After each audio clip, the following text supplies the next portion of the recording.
سر marital rape کی term بہت زیادہ آج کل استعمال ہو رہی ہے. ابھی کراچی میں کورٹ نے فیصلہ بھی کیا, شوہر کو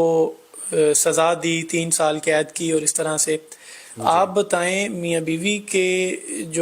کا جو رشتہ ہے اس میں فزیکل ریلیشن بھی ایک بنیاد ہے. اس رشتے کو کس پرسپیکٹو سے کتنا یعنی کیسے لے کے چلنا چاہیے, کچھ اس بات پہ آپ روشنی ڈالیں. قرآن مجید نے میاں بیوی کو ایک دوسرے کا لباس قرار دیا ہے. جی. تو لباس کا مقصد یہی ہوتا ہے کہ ایک دوسرے کے جو عیب ہیں, نقائص ہیں, ان پر پردہ ڈالا جائے. لیکن یہ جو پردہ ڈالا جاتا ہے اس کی بھی ایک حد ہوتی ہے, یعنی دونوں کی طرف سے, میاں ہو یا بیوی ہو. جی. تو اگر ایسا کوئی مسئلہ درپیش ہوتا ہے بیوی کو ہو یا میاں کو ہو کہ جو ناقابل برداشت بھی ہے اور اس کو حل کرنا بھی ضروری ہے, کہ جس میں مثال کے طور پر ایک تشدد کا, وائلنس کا طریقہ ہوتا ہے خاوند کی طرف سے, تو واضح بات ہے کہ عورت کہاں تک اس بات کو برداشت کر سکتی ہے. اور اگر ازدواجی تعلق میں بھی مرد کوئی ایسا طریقہ اور کوئی راستہ اختیار کرتا ہے جس میں عورت کے لیے تشدد کا ایک راستہ بنتا ہے,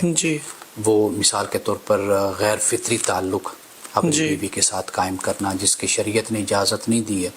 واضح طور پر اللہ تعالیٰ نے قرآن پاک میں اس بات کو بیان کر دیا ہے کہ جہاں پر لفظ کھیتی استعمال کیا گیا, تو واضح بات ہے کہ کھیتی ایک اصطلاح جو استعمال کی گئی, تو اس سے معلوم ہو جاتا ہے کہ جو فطری طریقہ اور راستہ اللہ نے پیدا کیا, بنایا ہے, وہی ہے کہ جس سے عورت سے, اپنی بیوی سے تعلق قائم کیا جا سکتا ہے. اگر کوئی مرد ایسا غیر فطری عمل کرتا ہے تو جو واضح بات ہے عورت کے لیے قابل برداشت نہیں ہے, تو وہ پھر اپنے مرد کو سمجھائے گی, کہے گی ایک حد تک, پھر اس کے بعد کوئی قدم تو وہ اٹھائے گی نا. اور اسی طرح اور بہت سے طریقے ایسے ہوتے ہیں کہ جو اس ازدواجی تعلق میں اور جنسی تعلق میں جسے ہم کہتے ہیں,